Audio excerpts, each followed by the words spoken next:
신명기 28장 1절에서 6절의 말씀입니다. 구약성경 303페이지 신명기 28장 1절에서 6절의 말씀.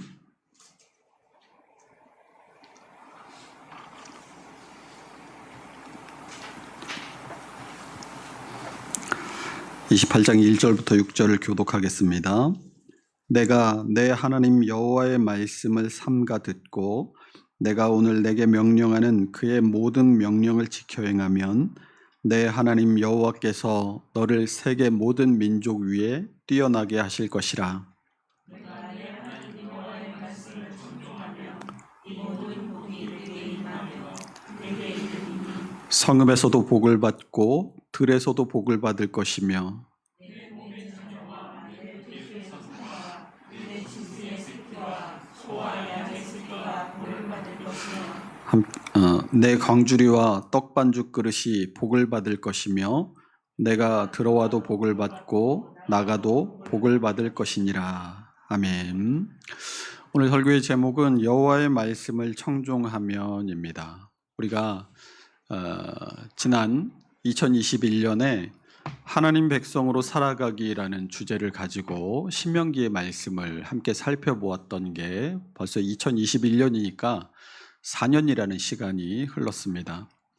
4년 전에 하나님의 백성으로 살아가기라는 주제로 한 해 동안 하나님의 백성은 누구이고 또 하나님의 백성으로 살아가는 것이란 무엇인가에 대해서 함께 나누었었죠. 신앙과 삶은 단절이 없습니다. 그러니 우리가 이 땅에서 하나님의 백성으로 살아가는 것은 이 말씀을 나누었던 2021년 한 해에만 국한되는 것이 아니라 지금도 하나님의 백성으로서의 삶을 살아가기 위한 믿음의 걸음들을 계속해 가고 있으시리라고 생각을 합니다. 이제 2025년을 코앞에 두고 내가 과연 하나님의 백성으로 지난 4년을 살았던가를 다시 한번 돌아보아야 할 것 같습니다.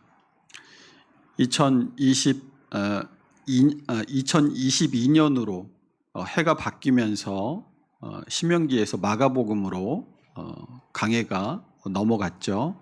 그리고 그동안 마가복음 그리고 데살로니가 전서 그리고 지금 데살로니가 후서를 함께 살펴보고 있는데 해마다 제가 연말에 기도원에 올라가면 항상 드는 고민들이 언제 다시 신명기의 말씀으로 돌아가야 할까에 대한 고민들이었어요. 지금은 은퇴하신 이 한울교회의 김근수 교수님께서 신학교에서 저희를 가르치실 때 신약과 구약을 번갈아 가면서 강해하는 것이 좋다. 그렇게 균형을 맞춰주는 것이 좋다라고 우리에게 가르쳐 주셨습니다. 그분은 신약 학자이신데도 목회에 있어서는 성도들에게 구약과 신약을 균형 있게 강해하는 것이 성도들에게 더 유익이 있다라고 가르쳐 주신 것이었죠. 그래서 우리가 개척을 하고 첫 강해로 신약인 빌립보서를 시작으로 빌립보서 강해가 끝나고 나서 구약의 신명기 강해를 시작했던 겁니다. 그리고 2022년이 되면서 다시 신약으로 돌아와서 마가복음을 강해했고 2년 4개월 동안 마가복음의 강해가 이어졌죠.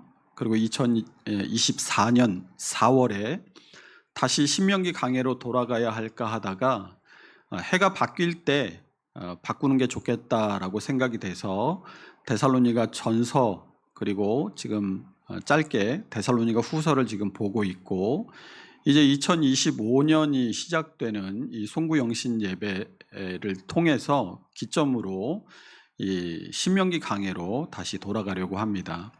그래서 데살로니가 후서 강해가 3주가 될지 5주가 될지는 아직 모르지만 데살로니가 전서 강해가 마무리되는 대로 2025년에 새로운 표를 다시 한번 하나님 백성으로 살아가기라는 주제를 가지고 함께 신명기의 말씀을 함께 나누어 보도록 하겠습니다. 그래서 우리가 2021년에 이 신명기의 말씀을 함께 나누면서 고민했던 하나님의 백성이란 누구이고 또 어떤 삶을 살아가는 사람인가에 대한 생각들을 다시 한번 같이 해보기를 원해요. 이 두 가지에 대한 답을 한마디로 정리한다면 페이지 보여주세요. 하나님의 백성이란 뭐냐? 하나님의 약속, 그러니까 그분의 언약을 믿고 그분의 뜻대로 사는 사람. 그러니까 왕이신 하나님의 통치를 마음속으로만 간직하는 것이 아니라, 그러니까 내면적으로만이 아니라 내 삶의 전 영역에 걸쳐서 하나님의 통치를 인정하고 그분의 통치하심을 따르는 사람이라고 말할 수 있을 것입니다. 그런데 이게 말로는 쉬운데 실제로 살아내기는 참 어렵다는 걸 우리 모두가 다 공감하실 겁니다. 첫 번째는 하나님의 백성은 하나님의 우리를 향하신 약속, 그 언약을 믿는 사람이라고 하잖아요. 1차적으로는 우리가 우리를 향하신 하나님의 약속이 뭔지를 잘 몰라요.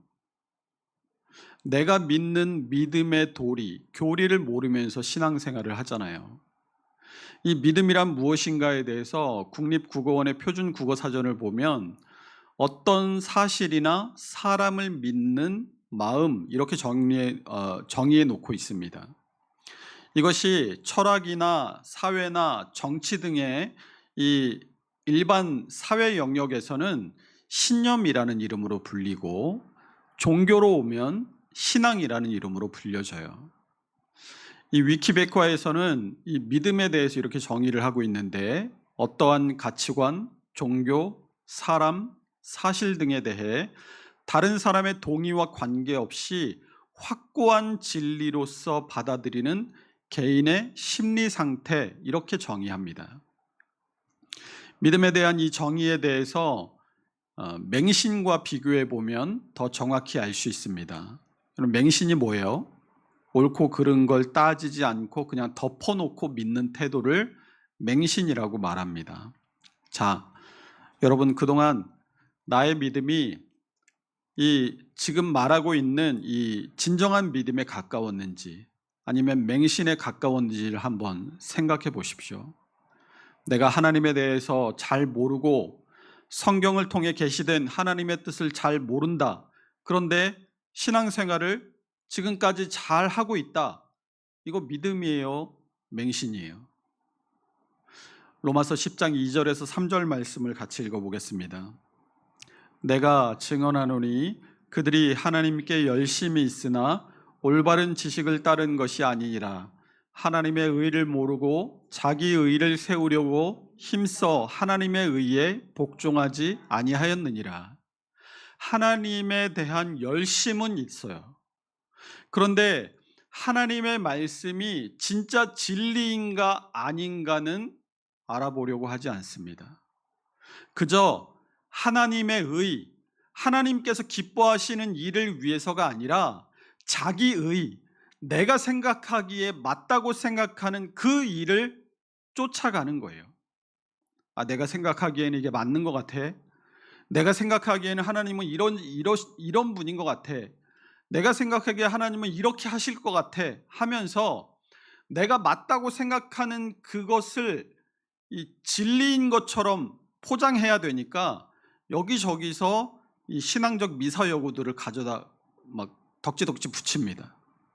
그나마 그동안 오랫동안 신앙생활을 하면서 들어왔던 풍월로 자기가 맞다고 생각하는 자신의 생각과 주장을 강화하기 위해서 성경 구절들을 단편적으로 막 갖다 붙이는 거예요. 예수님께서 이런 신앙을 지적하십니다. 마태복음 15장에 보면 고르반에 대한 얘기가 나오거든요. 바리새인과 서기관들이 예수님의 제자들이 이 손을 씻지 않고 떡을 먹는 걸 보고, 왜 당신의 제자들은 손을 안 씻고 밥을 먹습니까? 이게 위생의 문제가 아니라 당시에는 장로들의 유전의 문제였어요.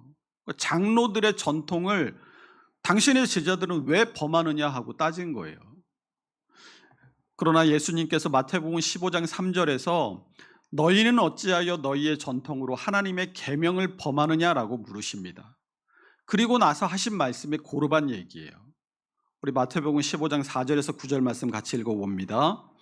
하나님이 이르시되 내 부모를 공경하라 하시고 또 아버지나 어머니를 비방하는 자는 반드시 죽임을 당하리라 하셨거늘 너희는 이르되 어머니에게 말하기를 내가 드려 유익하게 할 것이 하나님께 드림이 되었다고 하기만 하면 그 부모를 공경할 것이 없다 하여 너희의 전통으로 하나님의 말씀을 패하는도다. 외식하는 자들아 이사야가 너희에 관하여 잘 예언하였도다. 일러스되 이 백성이 입술로는 나를 공경하되 마음은 내게서 멀도다. 사람의 계명으로 교훈을 삼아 가르치니 나를 헛되이 경배한도다 하였느니라 하시고, 이게 자기들 딴에는 신앙생활 잘한다고 생각을 하고 그걸 또 남들한테 이렇게 해야 돼, 이렇게 하는 거야, 신앙생활 이렇게 하는 거야 라고 가르치는데 실상은 그 가르침이 하나님의 의, 믿음을 가르치는 게 아니라 사람의 의, 맹신을 가르치고 있다는 것이죠. 두 번째로 이 하나님의 백성이란 하나님의 약속, 언약을 믿고 그분의 뜻대로 사는 사람, 그러니까 왕이신 하나님의 통치를 내면적으로만이 아니라 내 삶의 전 영역에 걸쳐서 인정하고 따르는 사람이라는 이 정의에서 보면 우리가 이 땅에서 하나님의 백성으로 살아가기 참 어려운 이유가 하나 더 있어요. 그게 뭐냐면 왕이신 하나님의 통치를 내면적으로만 아니라 내 삶의 전 영역에 걸쳐서 그것을 인정하고 따라야 된다라는 거예요. 성경 공부 열심히 해요. 교리도 열심히 배웠어요. 그래서 하나님이 어떤 분이고 하나님의 우리를 향하신 뜻이 무엇인지도 알았어요. 그런데 그게 내 삶과 동떨어져 있다는 문제가 있다라는 거예요. 우리가 사는 세상이 하나님의 말씀과 얼마나 많이 동떨어져 있습니까? 우리는 무한 경쟁 사회 속에서 살잖아요. 남들처럼 나도 저렇게 하지 않으면 도태될 것 같은 불안감에 남들 하는 거 다 하고 살아야 돼요. 마태복음 6장 24절이 한 사람이 두 주인을 섬기지 못할 것이니 혹 이를 미워하고 저를 사랑하거나 혹 이를 중히 여기고 저를 경히 여김이라. 너희가 하나님과 재물을 겸하여 섬기지 못하느니라 라고 말씀합니다. 우리말로는 이 구절에 재물이라고 되어 있어서 하나님과 돈을 겸해서 섬기지 못한다는 뜻으로 이해하기 쉬운데, 여기서 말하는 재물은 돈을 한정해서 말하는 것이 아니에요. 헬라어 원문을 보면 이 재물을 뭐라고 표현해놨냐면 맘몬이라고 표현을 해놨습니다. 이 말의 어원이 어디서 왔냐면 우리가 믿습니다라고 고백할 때 뭐라고 말하죠? 아멘이라고 하잖아요. 이 아멘의 히브리어의 어원이 아문인데, 이 아문 앞에 접두어로 물건이나 장소를 뜻하는 마가 붙어서 마아문이 되는 거예요. 그래서 마아문, 이 히브리어 마아문이 헬라어로 와서 맘몬이 된 겁니다. 그러니까 아문이 가지고 있는 이 믿는다라는 뜻과 장소나 물건을 뜻하는 마가 합쳐지면 두 개 합쳐보세요. 무슨 뜻이 되겠어요? 믿는다, 장소나 물건 합쳐보세요. 인간이 믿는 그것이란 뜻이 됩니다. 그래서 마태복음 6장 24절이 말하는 하나님과 재물은 하나님과 돈을 의미하는 게 아니라 하나님과 하나님이 아닌 그 어떤 것, 그것을 믿는 인간의 믿음을 뜻하는 거예요. 우리에게 이 세상 속의 그리스도인이라는 책으로 잘 알려진 프랑스의 사회학자였던 자크 엘률이라는 사람이 돈에 대해서 이런 말을 했습니다. 돈에 대한 중립적 해석, 즉 돈은 좋은 데 쓰면 좋은 것이고 나쁜 데 쓰면 나쁜 것이라는 입장은 만몬에 대한 몰이에 근거한 순진한 순진한 해석이다라고 비판했어요. 자크 엘룰은 인류 역사상 이 돈에 대한 가장 정확한 해석은 예수님께서 말씀하신 이 마태복음 6장 24절에 이 말씀이라고 했어요. 그러면서 뭐라고 이 구절의 재물을 해석하냐면 떠 있네요. 거기 같이 읽어볼까요? 돈은 하나님과 맞먹는 전능성을 가진 경쟁신이고 자기에게 모든 것을 헌신하도록 영감을 불어넣는 영적, 인격적 존재자, 이렇게 말했습니다. 우리 모두는 예수님의 제자들이죠. 제자는 제가 누누이 말씀드렸죠. 스승의 모든 것을 그대로 모방해서 그대로 따라서 생각하고 말하고 행동하는 사람이 제자라고 했어요. 그런데 주님은 제자의 도, 제자도가 뭐냐? 마태복음 6장 24절에서 이에 예수께서 제자들에게 이르시되 누구든지 나를 따라오려거든 자기를 부인하고 자기 십자가를 지고 나를 따를 것이니라 라고 이 소유권의 양도가 제자도의 본질임을 말씀하십니다. 내게 있는 모든 소유가 100% 주님께 속한 것임을 인정하고 그걸 선포하라는 거예요. 왜 그래야 돼요? 누구도 만몬의 세력을 이길 수 없습니다. 그래서 주께서 내 삶을 내가 가진 모든 소유를 관리하도록 온전히 맡겨야 된다는 의미인 거예요. 그런데 우리가 사는 세상에서 정말 우리가 우리의 모든 소유권을 주님께 양도하고 살아갑니까? 우리는 단지 주님께서 선한 일을 하도록 우리에게 소유를 맡겨주신 청직이라고 생각하면서 이 땅을 살아가고 있어요. 내가 번 돈, 내가 이룩한 재산들, 내 아까운 시간들, 내가 갖게 된 것들 중에 그저 겨우 몇 푼, 몇 시간 하나님께 적선하듯이 내어드리면서 무슨 우리가 왕이신 하나님의 통치를 내 삶의 전 영역에 걸쳐서 인정하고 따르는 사람이라고 말할 수 있겠냐는 거예요. 이 만몬의 영향력이 얼마나 강력하냐면 종교개혁자였던 마틴 루터가 지성과 감성과 돈, 이 세 가지가 회심해야 한다라고 말했어요. 그리고 그 가운데 돈이 회개하기 전까지는 회개한 것이 아니다라고까지 말했습니다. 교회 안에서 왜 싸움과 분열이 그쳐지지 않겠습니까? 더 선교합시다, 더 구제합시다, 더 주의 일에 힘씁시다 하고 막 싸웁니까? 아니잖아요. 교회가 만몬에 사로잡히면 다툼과 분열이 일어나는 거예요. 남들보다 뭐 하나 더 가지려고 하고 남들보다 뭐 하나 더 누리려고 하는 만몬의 생각이 우리를 지배할 때 세상의 권력 다툼이 교회 안에서도 똑같이 일어난다는 거예요. 이런 맹목적인 신앙과 하나님이 아닌 것들을 내 인생의 주인으로 섬기고자 하는 욕망이 우리가 하나님의 백성으로 살아가는데 장애물이 됩니다. 그러나 장애물은 극복하면 돼요. 그것을 어떻게 극복할 것인가 하는 것이 사실 이 신명기서의 핵심 주제이기도 합니다. 신명기의 한자는 새로울 신이 아니라 거듭신 혹은 되풀이할 신이에요. 우리가 신신당부라는 말을 쓰잖아요. 그래서 이 신신당부라는 말은 거듭 강조해서 당부한다라는 이 말이거든요. 이 신신당부라는 말처럼 신명기는 이 거듭된 명령, 거듭된 명령이라는 뜻인 거예요. 이 신명기의 제목처럼 모세는 가나안 입성을 코앞에 둔 출애굽 2세대들을 모압 평지에 모아놓고 하나님의 말씀, 율법을 다시 한번 신신당부하고 있습니다. 이 신명기를 크게 세 구분하는데 첫 번째는 1장에서 11장의 모세의 첫 번째 설교이고 두 번째는 12장에서 26장의 율법의 반복이에요.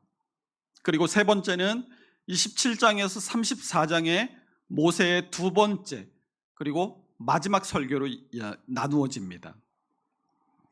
모세가 모압 평지에다가 출애굽 2세대들을 모아놓고 시내산에서 그들의 부모 세대가 하나님과 맺은 그 언약, 그리고 그 언약 안에서 하나님께서 이스라엘 백성들에게 수요하신 율법을 이 출애굽 2세대들에게 다시 들려주는데, 이것이 이 시내산 언약의 갱신이라는 의미를 가져요.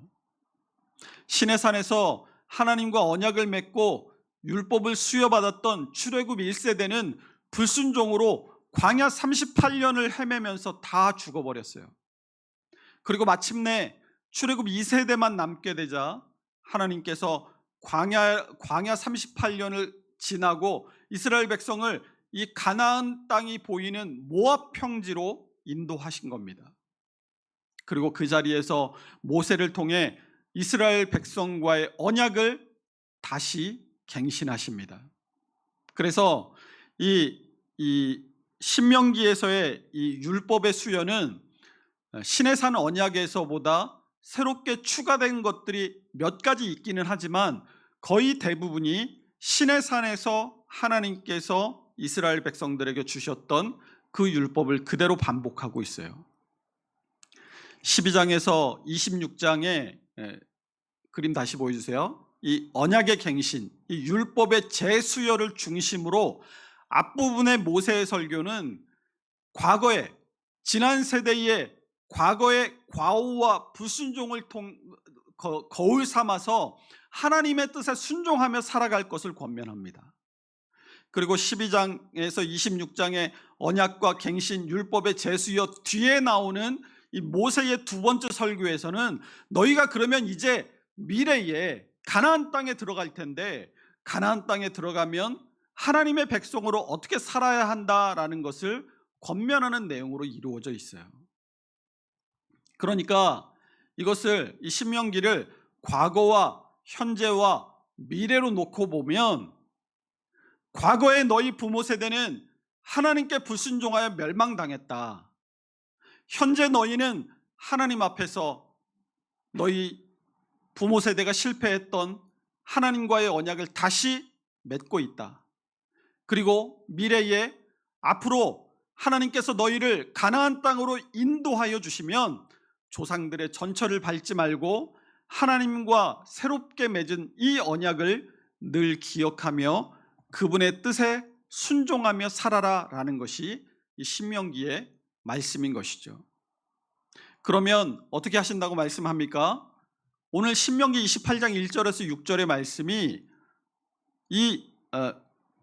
어떻게 될 것인가에 대한 선명한 답을 주고 있어요. 우리 신명기 28장 1절에서 6절 다시 한번 같이 읽어보겠습니다.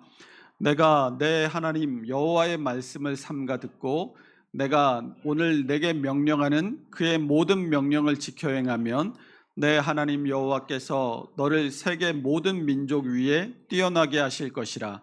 내가 내 하나님 여호와의 말씀을 청종하면 이 모든 복이 내게 임하며 내게 이르리니 성읍에서도 복을 받고 들에서도 복을 받을 것이며 내 몸의 자녀와 내 토지의 소산과 내 짐승의 새끼와 소와 양의 새끼가 복을 받을 것이며 내 광주리와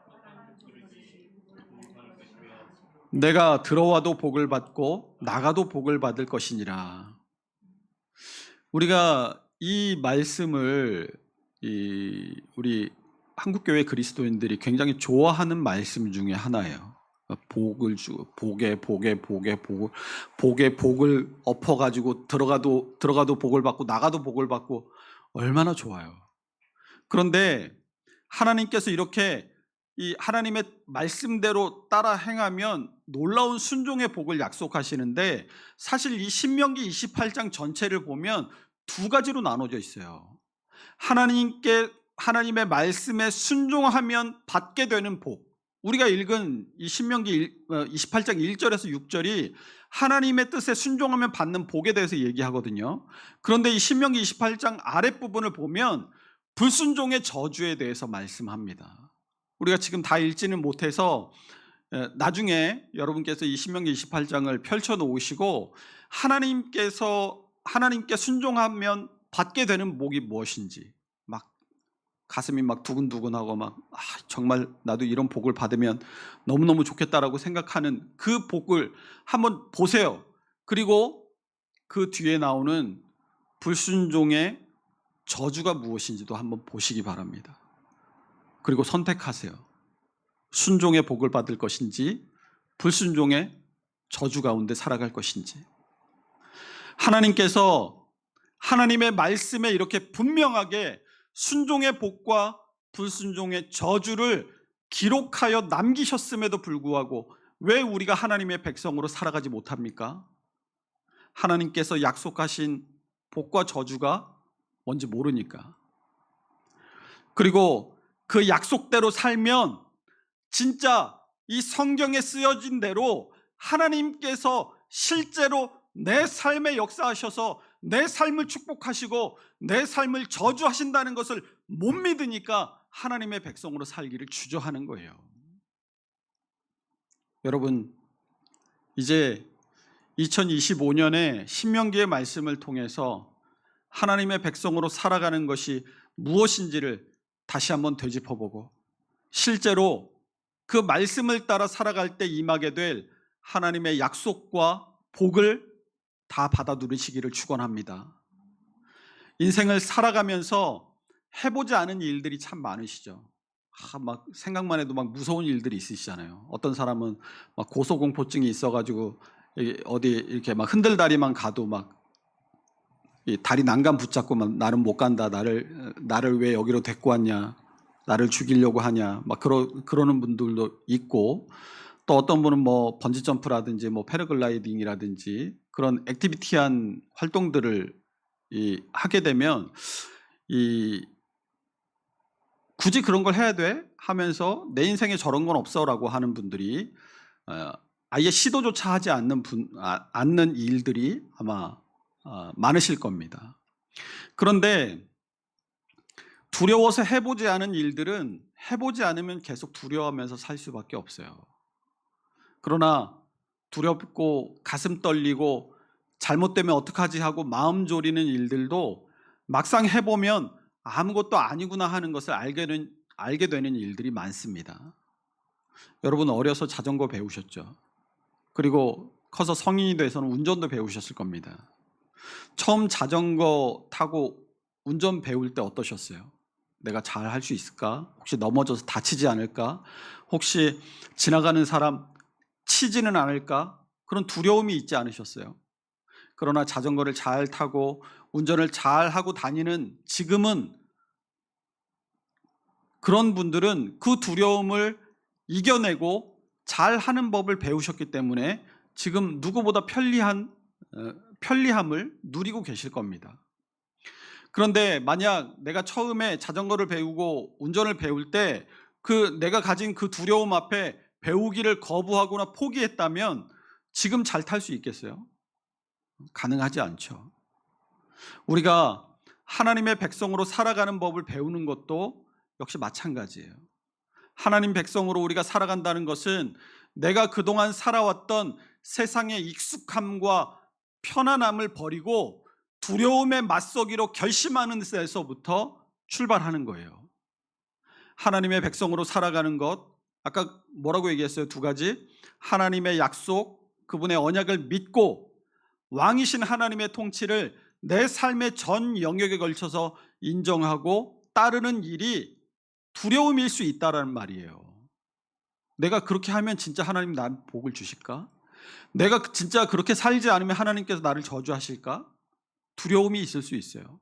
그러나 막상 해보면 내가 왜 이제야 그걸 했을까 하고 담대함과 기쁨으로 주님을 따라 살아가게 될 수 있을 줄로 믿습니다. 이스라엘 백성들의 출애굽과 그들이 가나안 땅에 들어가게 되는 과정들도 잘 들여다보면 자전거를 배우는 과정하고 같아요. 이스라엘 백성들은 처음에 집을 떠나는 두려움, 광야의 두려움, 대적들의 두려움, 먹을 것에 대한 두려움, 새로운 땅에 대한 두려움들을 하나 넘어서서 지금 가나안 땅을 목전에 둔 모압 평지에 서 있는 겁니다. 그러니까 신명기는 이제 여러분 어려서 자전거 배우실 때 뒤에서 누가 붙잡아 주잖아요. 보통 아빠가 붙잡아 주는데 아빠가 이렇게 붙잡아 주다가 계속 붙잡아 줄 수는 없잖아요. 언젠가 이거 놔야 되거든요. 그래서 뒤에서 잡아주던 아빠의 도움 없이 이제 혼자 자전거를 타야 할 시점이 온 거예요. 언제나 뒤에서 받쳐주던 모세 없이 이제 이스라엘 백성들 혼자 일어서야 할 시점에 지금 와 있다라는 거예요. 이 신명기가 끝나면 신명기 끝에 모세의 죽음이 기록되어 있어요. 그래서 모세는 이제 자전거를 다 배우고 배울 걸 다 배우고 마지막으로 혼자 타려는 아이를 보는 심정으로 헬멧 끈도 조여주고 무릎 보호대, 팔목 보호대도 잘 채워주고 자전거에 이상 없는지도 확인해주고 얘야 시선은 똑바로 보고 핸들에 잡은 손은 힘을 딱 줘라, 발은 힘차게 굴러라 하면서 자전거를 타는 방법에 대한 마지막 점검을 아버지인 모세가 자녀인 이스라엘 백성들에게 지금 하고 있는 겁니다. 우리가 2021년 마지막에 신명기 16장까지의 말씀을 같이 살펴봤어요. 신명기가 34장이거든요. 딱 중간쯤 왔습니다. 2021년에 이 신명기의 말씀을 한 해 동안 함께 나누면서 아 그래 하나님의 백성으로 살아가야지 하고 잘 따라오셨던 분들도 있을 수 있고 몇 년이 흘러서 아 우리가 그때 그랬었나 하고 잊어버리셨던 분도 있을 수 있고 아니면 아예 예저녁에 말씀을 듣기는 들어도 한 귀로 듣고 한 귀로 흘렸던 분도 있었을 수도 있습니다. 그러나 우리 모두가 2025년을 함께 맞이하는 이 송구영신 예배에 이 다시 한번 새로운 마음을 가지고 하나님의 백성으로 살아가기를 시작했으면 좋겠습니다.